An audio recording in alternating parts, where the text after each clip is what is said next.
अन्य समाचारनी जो बात करिए तो संघ प्रदेश दमणમાં ભંગારના ગોડાઉનમાં આગ લાગવાની ઘટના સામે આવી છે।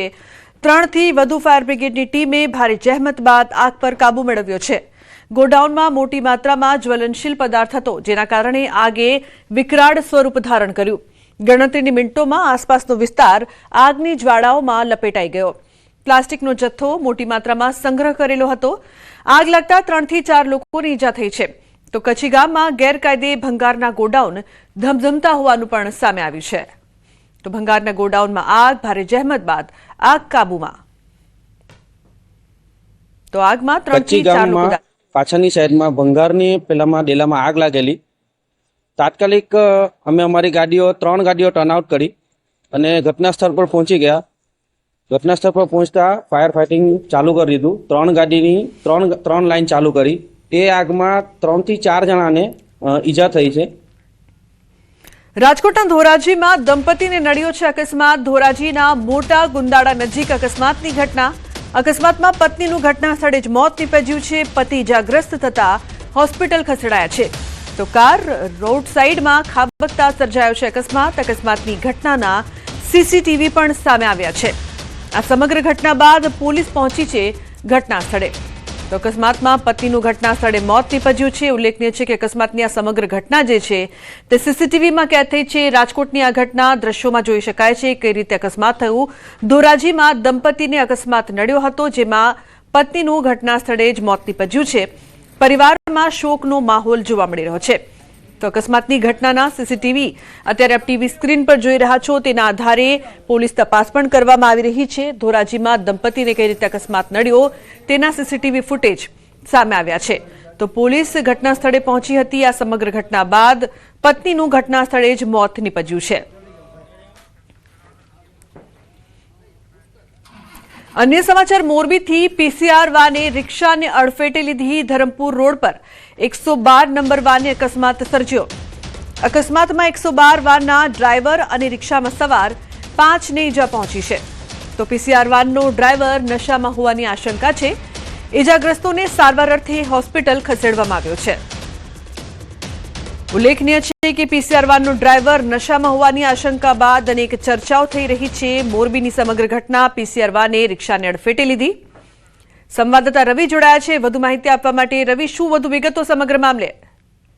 મોરબીના ધરમપુર રોડ ઉપર 112 ના વાહન ચાલકે એક પેલા કાર સાથે અકસ્માત સર્જ્યો, ત્યારબાદ એક રિક્ષાને અડફેટે લીધી હતી અને ત્યારબાદ 112 જે પલટી મારી ગઈ હતી।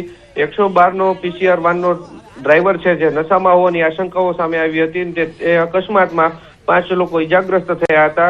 ભારતી જગદીશ અગેચણિયા, પારુલ સાલાણી, ગંગુ જગદીશ અગેચણિયા, સોનુ અને મિત્તલ આ 5 લોકો ગંભીર થયા હતા અને ત્યારબાદ આ ડ્રાઈવરને છે પ્રાઇવેટ વાહનની અંદર હોસ્પિટલથી બહાર લઈ જવામાં આવ્યો હતો। જી બિલકુલ, પરંતુ પીસીઆર વાનમાં જે ડ્રાઈવર છે તે નશામાં હોવાની જે ચર્ચાઓ થઈ રહી છે તે અંગે શું જાણકારી? લોકોમાં રોષ છે રવિ? લોકોમાં ચોક્કસથી રોષ છે। ત્યાં લોકોના ટોળા પણ ઉમટી પડ્યા હતા અને આ જે ડ્રાઈવર છે તે નશામાં હોવાનો એક વિડીયો પણ સામે આવ્યો હતો। જે નશાની હાલતમાં હોય અને બોલતો હોય તેવો એક વિડીયો હતો। ત્યારબાદ પોલીસ આવે છે અને તેને સિવિલ હોસ્પિટલથી પ્રાઇવેટ ગાડીમાં પ્રાઇવેટ હોસ્પિટલમાં લઈ જાય છે અને પ્રાઇવેટ હોસ્પિટલમાંથી પછી એ ડ્રાઈવરને ગુમ કરી દેવામાં આવે છે। કઈ જગ્યાએ કઈ હોસ્પિટલમાં લઈ ગયા તે કઈ જાણવા મળ્યું નથી। જી બિલકુલ, આભાર સમગ્ર માહિતી બદલ। લોકોને દારૂબંધીનો અમલ કરાવનારની જ દારૂની હેરાફેરીમાં સંડોવણી સામે આવી છે। દાહોદના ચાકલિયા પોલીસ સ્ટેશનમાં ફરજ બજાવતા 3 પોલીસકર્મી દ્વારા દારૂની હેરાફેરી। 3 પોલીસકર્મી વિરુદ્ધ પ્રોહિબિશનનો ગુનો દાખલ કરાયો છે। ચાકલિયા, ઝાલોદ અને એલસીબી પોલીસે બાતમીના આધારે દરોડા પાડ્યા હતા। હેડ કોન્સ્ટેબલ અર્જુન ભરિયા અને પોલીસ કોન્સ્ટેબલ પ્રકાશ હઠીલા ગાડીમાં પાયલોટિંગ કરી રહ્યા હતા, જ્યારે હેડ કોન્સ્ટેબલ મોહન તાવિયાડની ગાડીમાં વિદેશી દારૂ ભરેલો હતો। પોલીસને જોઈને પાયલોટિંગ કરી રહેલા પોલીસકર્મી ગાડી મૂકીને ફરાર થયા। કુલ 5,65,000થી વધુનો મુદ્દામાલ જપ્ત કરી ફરાર પોલીસકર્મીઓ વિરુદ્ધ ગુનો દાખલ કરવામાં આવ્યો છે। 3 પોલીસકર્મી ચાકલિયા પોલીસ સ્ટેશનમાં જ ફરજ બજાવે છે તેવું પણ સામે આવ્યું છે। સંવાદદાતા સૌરભ જોડાયા છે વધુ માહિતી આપવા માટે। સૌરભ, શું વધુ વિગત આ સમગ્ર મામલે? બિલકુલ કહી શકાય કે અત્યારે દાહોદની અંદર ખાકીને લજાવતો એક કિસ્સો સામે આવ્યો છે, જેમાં દાહોદ અને ગુજરાતની અંદર હાલ દારૂની કડક અમલવારી કરવામાં આવી રહી છે, પરંતુ દારૂની અમલવારી કરાવનાર જ પોલીસ કર્મચારીઓ દારૂની હેરાફેરીમાં સંડોવાયા હોય તેવો કિસ્સો સામે આવ્યો છે।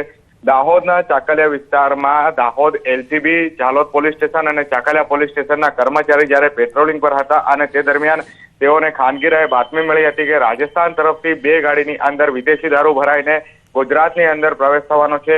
જે બાતમીના આધારે પોલીસ દ્વારા રાજસ્થાન ગુજરાતની જે બોર્ડર છે તે વિસ્તાર પર ચેકિંગ હાથ ધરવામાં આવી હતી। જો કે કહી શકાય કે 3 પોલીસ કર્મચારીઓ વિરુદ્ધ તેમના જ પોલીસ સ્ટેશનની અંદર ગુનો દાખલ કરવામાં આવ્યો છે। પ્રોહિબિશનનો ગુનો હાલ દાખલ કરી દેવામાં આવ્યો છે। હેડ કોન્સ્ટેબલ અને કોન્સ્ટેબલ જ્યારે પાયલોટિંગ ગાડી લઈ અને આગળ હતા અને બીજા અન્ય એક હેડ કોન્સ્ટેબલ છે તેઓની ગાડીની અંદર વિદેશી દારૂ ભરેલો હતો। જો કે પોલીસને જે બાતમી મળી હતી તે આધારે પોલીસ દ્વારા ગાડી રોકવાનો પ્રયાસ કરતા જે પાયલોટિંગ ગાડી લઈ અને જે પોલીસ કોન્સ્ટેબલ અને હેડ કોન્સ્ટેબલ છે તેઓ પાયલોટિંગ ગાડીમાં ફરાર થયા હતા, ત્યારે અન્ય જે દારૂની હેરાફેરી કરતો હેડ કોન્સ્ટેબલ છે તે પોતાની ગાડી ત્યાં જ મૂકી અને અન્ય રસ્તા પર ફરાર થયો હતો। હાલ પોલીસ દ્વારા ગાડીની તલાશી લેતા ગાડીમાંથી કુલ 66,446 રૂપિયાનો વિદેશી દારૂ તેમજ ગાડી મળી 5,66,646 રૂપિયાનો મુદ્દામાલ જપ્ત કરાયો છે અને પોલીસે ત્રણેય ફરાર પોલીસ કર્મચારીઓ વિરુદ્ધ તેમના જ પોલીસ સ્ટેશનમાં ગુનો નોંધી અને તેમની વધુ તપાસ હાથ ધરવામાં આવી છે। બિલકુલ સૌરભ, પોલીસ તંત્ર માટે આ ખૂબ જ શરમજનક ઘટના કહી શકાય, કારણ કે બુટલેગરો શું પકડશે જો પોલીસ પોતે જ આ પ્રકારનું કૃત્ય કરતી હોય? શું તેમની વિરુદ્ધ પગલાં લેવામાં આવશે તેવી કોઈ ચર્ચા જો થઈ રહી હોય પોલીસ બેડામાં? અત્યાર સુધીમાં ડીવાયએસપી દ્વારા કોઈ પણ પ્રકારની માહિતી આપવામાં આવી નથી, પરંતુ હાલ તેમના વિરુદ્ધમાં ગુનો દાખલ કરી દેવામાં આવ્યો છે અને આ જે 3 ફરાર પોલીસ કર્મચારીઓની હાલ શોધખોળ હાથ ધરવામાં આવી રહી છે તેમને અટકાયત કરવામાં આવશે, ત્યારબાદ વધુ કાર્યવાહી હાથ ધરવામાં આવશે। જી બિલકુલ, આભાર સમગ્ર માહિતી બદલ। અન્ય સમાચાર, કચ્છથી તલવાર લઈને યુવકે ભય ફેલાવ્યો। માધાપર ગાંધી સર્કલ પાસે યુવકનો આતંક સામે આવ્યો છે। મંદિરમાંથી તલવાર લાવી જાહેર રોડ પર ફરતો દેખાયો હતો।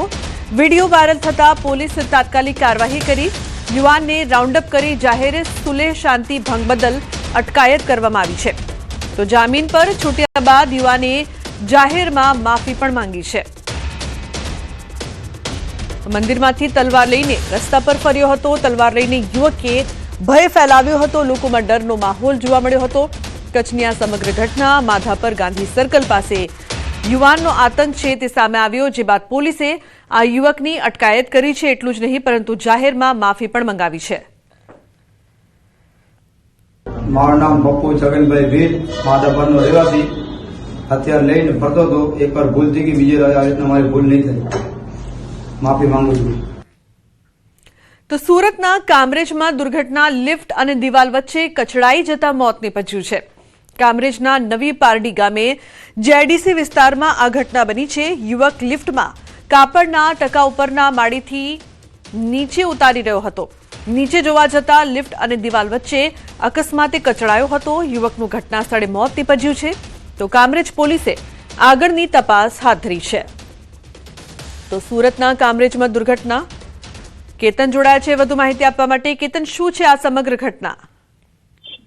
ચોક્કસથી વાત કરું તો સુરત જિલ્લાના કામરેજ તાલુકાના નવી પારડી જીઆઈડીસી સ્થિત આવેલી એક ઔદ્યોગિક એકમ છે, તેની અંદર જે ફેક્ટરીની અંદર લિફ્ટ મૂકવામાં આવી હતી અને લિફ્ટ બાળક જે યુવક છે તે યુવક જોવા જોઈએ કે લિફ્ટ હજી નીચે નથી આવી કે ઉપર નથી જઈ શકતી, શું છે કારણ એ લોકો કરીને જોવા જતા અચાનક લિફ્ટ આવી જતા આ દિવાલ અને લિફ્ટની વચ્ચે બાળકનું કચડાઈ જવાથી મોત થયું હતું। જે ઘટના અંતર્ગત જે કામદારોની અંદર પણ રોષ જોવા મળી ગયો હતો અને ખાસ કરીને કામરેજ પોલીસે ઘટના સ્થળે પહોંચી અકસ્માતે મોતનો ગુનો દાખલ કરી વધુ તપાસ હાથ ધરી છે અને ખાસ કરીને આવી જે અનેક વખત લિફ્ટની અંદર ફસાઈ જવાની ઘટનાઓ બનતી છે, જેને લઈને તકેદારીના પગલાં જે મિલ સંચાલકે રાખવા જોઈએ એ રાખ્યા ન હતા। એના કારણે પણ અનેક ઘટનાઓ અનેક વખત બનવા પામતા લોકોમાં પણ એક રોષ જોવા મળી રહ્યો છે। જી લુબના। બિલકુલ કેતન, આભાર સમગ્ર માહિતી બદલ। તો લોકોમાં પણ રોષ જોવા મળી રહ્યો છે।